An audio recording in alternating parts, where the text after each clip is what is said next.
You can find peace even when nothing goes as you hoped. When you lose something, when it hurts, when life seems to have no answers. In a world that changes fast, and sometimes without warning, there are those who've discovered a peace that doesn't depend on circumstances. A quiet ditcher, a deep and stable inner calm. This isn't a magic formula. It's ancient wisdom. It's Buddhism applied to real life. Today, I'm going to share with you 10 Buddhist teachings that can help you find peace in any situation, even the ones that once stole your calm. And I promise you something. If you listen with an open heart, you might begin to see your life through different eyes. Remember this: peace isn't always loud.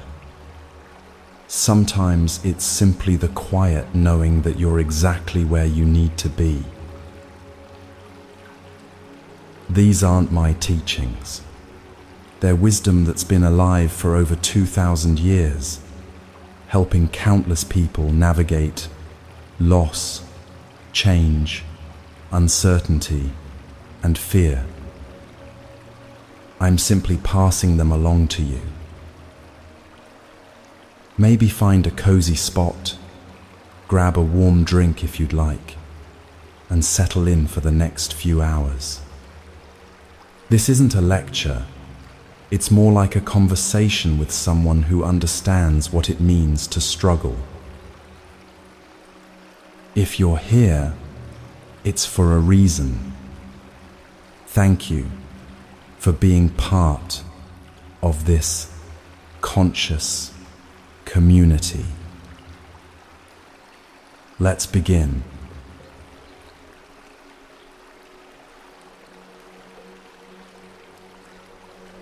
Have you ever noticed how grief feels like it will never end? How in the darkest moments, you can't imagine the sun rising again?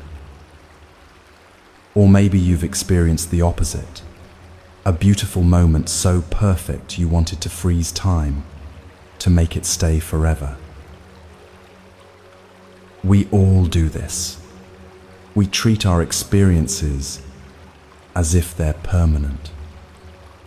When we're suffering, we think, this is how it will always be.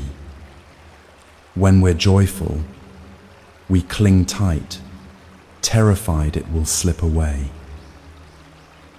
But there's a truth the Buddha taught 2,500 years ago that changes everything once you truly understand it. Everything that arises also passes. This is one of the most powerful teachings in Buddhism, and paradoxically, one of the most forgotten in the chaos of daily life. Everything that enters your life, an emotion, a situation, a loss, a joy, a mental storm, is impermanent. Nothing lasts forever. Not the pain, not the euphoria, not the darkest night, not the brightest light. Life is like water. It moves, it transforms, it flows. And suffering appears when we try to make it stop. Think about it.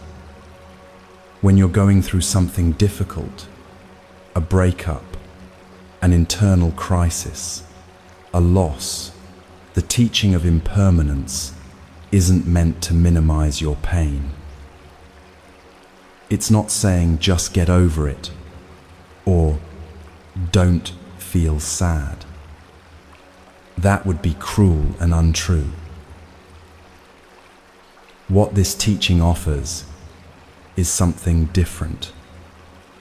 It reminds you that you are not your pain. You're experiencing something temporary, even though right now it feels eternal. We resist this truth because accepting it feels like giving up control. If everything changes, then nothing is secure, nothing is guaranteed, and that terrifies us. So we hold on. We clench our fists around what we love, trying to keep it from leaving. We push away what hurts, trying to make it disappear faster. But neither works. The nature of reality is change. Every single thing you see, touch, feel, or think is in constant motion. Your body is changing. Right now, as you listen to this, cells are dying and being born. Your thoughts are changing. One moment here, the next moment gone. The people you love are changing. You are changing. And here's what's beautiful about this. Once you stop fighting impermanence and start understanding it, something shifts. You begin to see that this constant change isn't a curse. It's the doorway to freedom. Let me tell you a story. There was once a young monk who lived in a monastery high in the mountains. His teacher, an elderly master with kind eyes and weathered hands, had given him a ceramic cup many years before. It was a simple cup, unglazed clay, rough to the touch, the color of earth after rain. But to the young monk, it was precious. His teacher had shaped it with his own hands and given it to him on the day he took his vows. Every morning, the monk would use this cup for tea. He would hold it carefully, wash it gently, place it on a special shelf where the morning light touched it first. He loved that cup. One autumn morning, as golden leaves drifted past the windows, the monk was carrying his tea across the wooden floor of the meditation hall. His foot caught on the edge of a mat. Time seemed to slow. He watched the cup slip from his hands, turn once in the air, and shatter against the stone floor.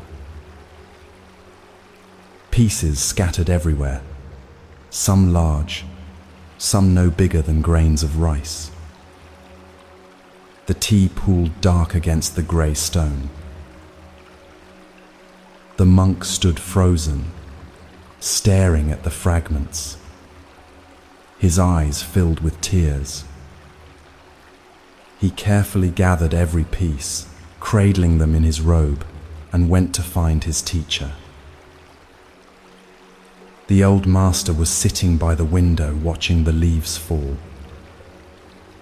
The monk knelt before him, opened his robe, and the broken pieces spilled out.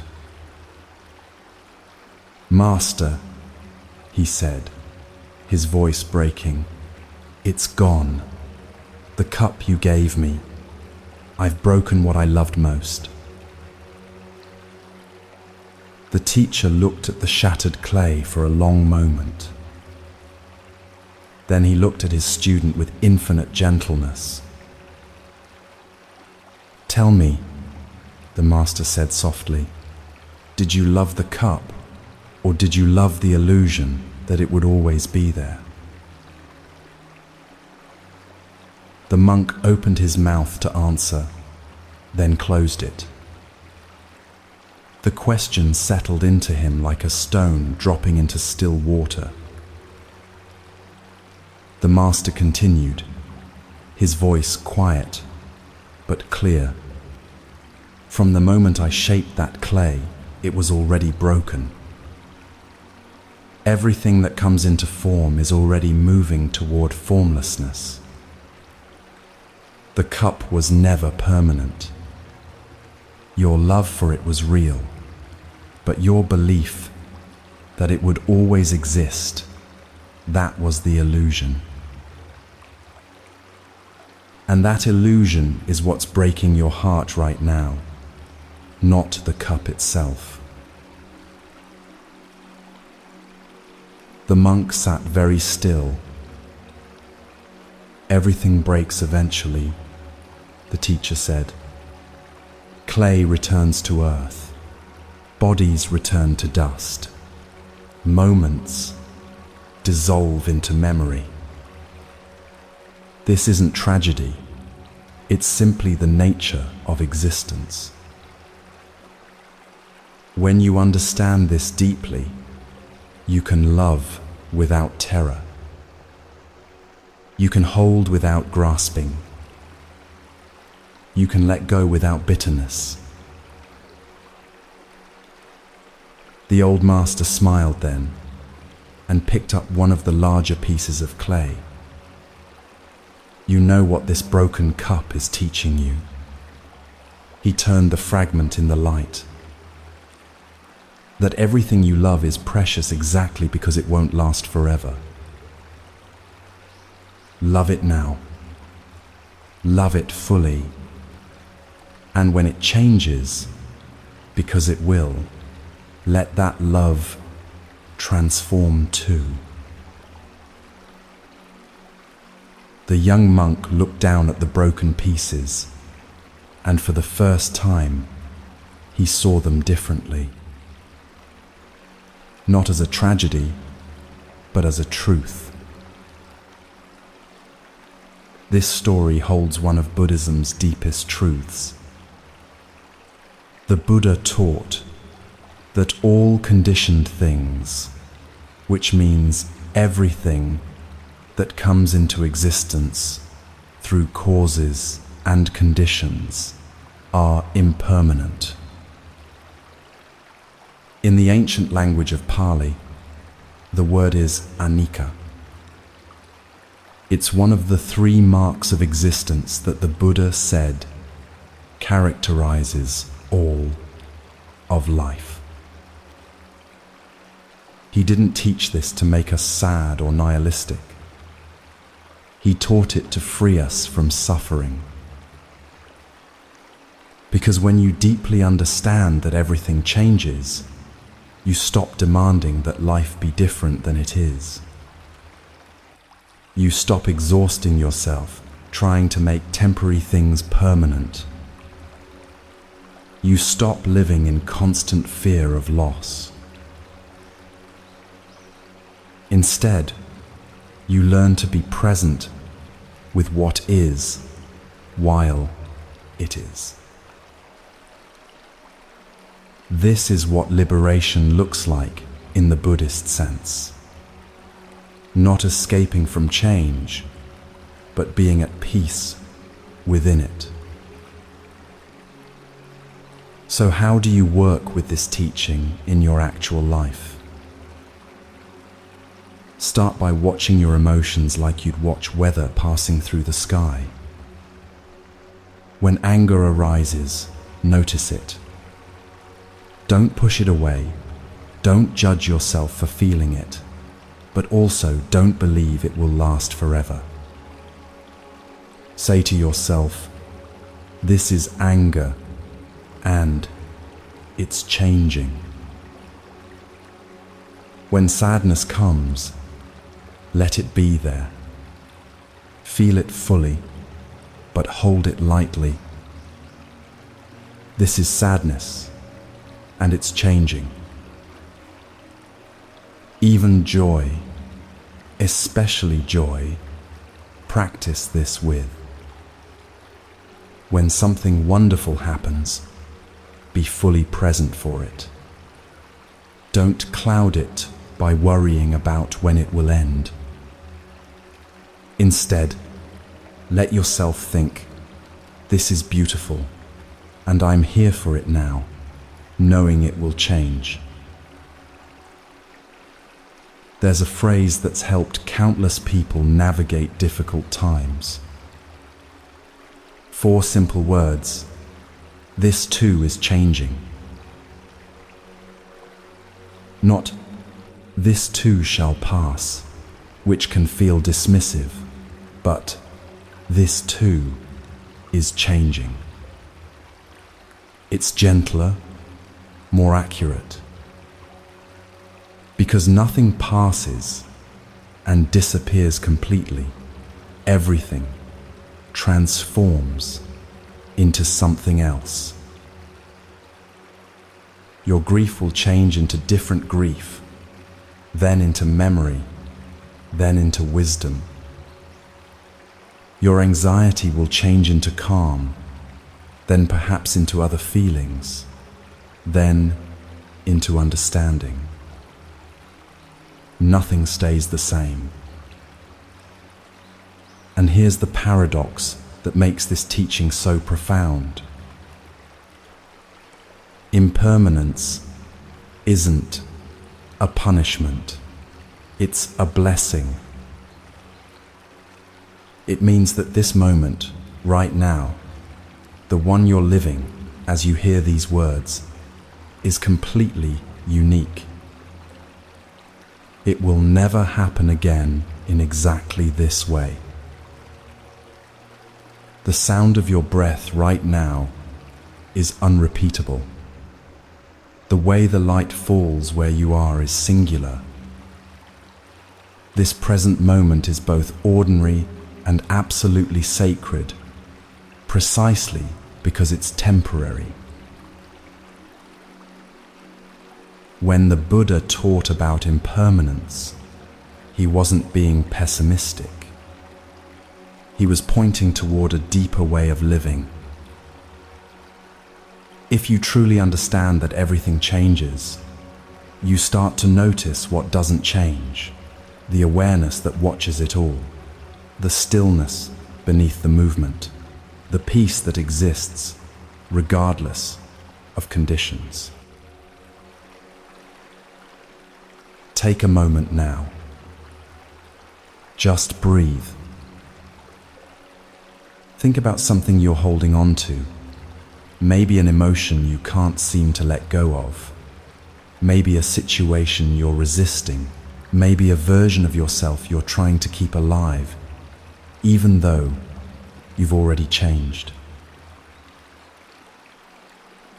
Ask yourself gently, what would it feel like to acknowledge that this is already changing?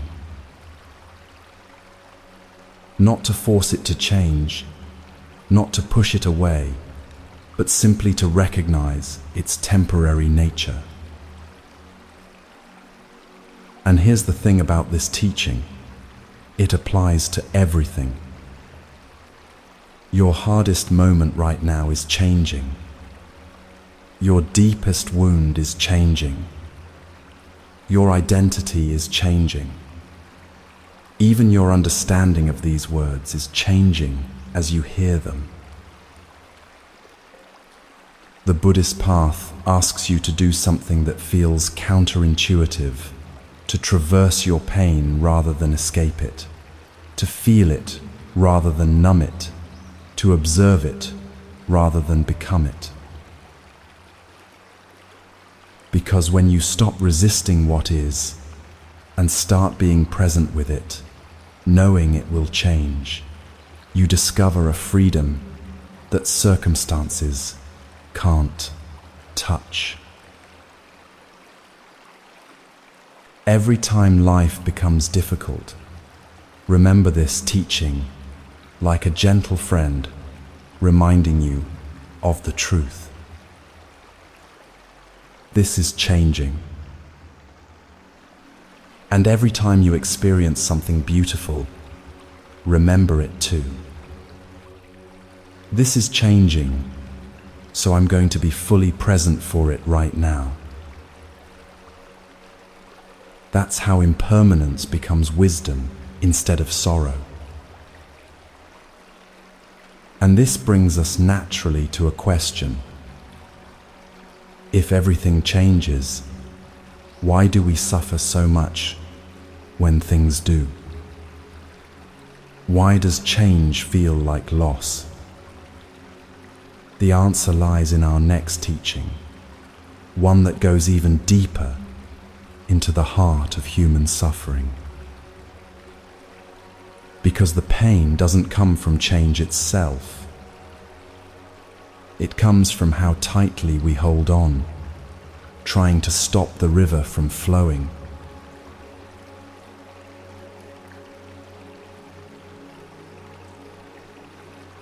Think about someone you love, or something you treasure.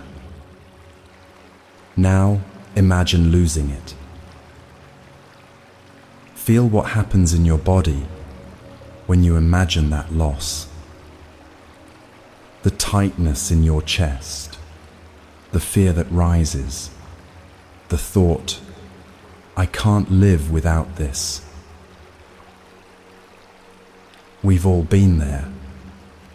That moment when we realize how tightly we're holding on to a person, a job, a version of ourselves, a dream of how life should be. And the tighter we hold, the more it hurts. This brings us to one of the most challenging and liberating teachings in Buddhism. The Buddha said that suffering doesn't come from what happens to us.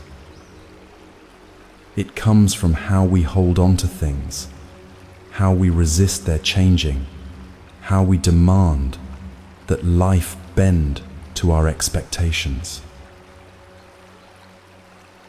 In other words, we don't suffer because we lose something. We suffer because we insisted it should stay. This is one of the pillars of Buddhist understanding, and it might be one of the hardest truths to accept because it confronts us directly with the root of our pain. The Buddha taught that suffering, what he called dukkha, arises from tanha, which means craving or thirst, and upadana, which means clinging or grasping. Let's be clear about what this means. It's not saying you shouldn't care about things. It's not saying you shouldn't love people. That would be a cold, inhuman teaching, and Buddhism isn't that. What it's saying is something more subtle and more profound. There's a difference between loving and clinging. Love is open. Love says, I care deeply about you, and I want you to be free, even if that freedom takes you away from me. Love is present. Love appreciates what is here now without demanding it stay forever. Clinging, on the other hand, is born from fear. Fear of loss, fear of emptiness, fear of change, fear of being without the thing or person we believe we need in order to be whole. Clinging says, you must stay exactly as you are because I've built my sense of safety around you. Clinging says, if this changes, I won't survive. And here's what happens when we live from that place of clinging. Every moment becomes tinged with anxiety. We can't fully enjoy what we have because we're terrified of losing it. We try to control people, situations, even our own feelings, desperately attempting to freeze life in place. But life won't freeze. It keeps flowing, changing, moving. And every time it does, we feel like something is being torn from our hands. The teaching isn't that you shouldn't care. The teaching is that clinging doesn't protect you from loss. It just makes you suffer before the loss even happens. Let me share a story that illuminates this. There was a monk, young, earnest, devoted to his practice. He lived in a small monastery nestled in a valley where mist gathered each morning like a blessing. His teacher was a woman known throughout the region for her wisdom, though she lived simply, owned almost nothing, and spoke rarely. One year, on the anniversary of the monk taking his vows, his teacher gave him a gift. It was a bowl, a begging bowl, made of dark wood, smooth as river stone, light as a whisper in his hands. The teacher had carved it herself over many months, and into the bottom she had etched a single lotus flower. "Use this for your practice," she told him. "Let it remind you why you're here." The monk treasured that bowl. Each morning, he would carry it through the village, receiving offerings of rice and vegetables from people who respected the monastery. Each evening, he would clean it with great care, running his fingers over the carved lotus, feeling its smooth petals. The bowl became, to him, more than an object. It was his connection to his teacher, proof of his commitment, a sacred trust. Years passed. The bowl aged beautifully, its wood darkening with time and use, taking on a deep luster. Then one winter morning, as the monk was crossing a wooden bridge over the stream that ran behind the monastery, his sandal caught on a loose board. He stumbled. The bowl flew from his hands. He watched. It felt like watching in slow motion as the bowl arced through the cold air and disappeared into the rushing water below. The stream was swollen from recent rain, moving fast and dark.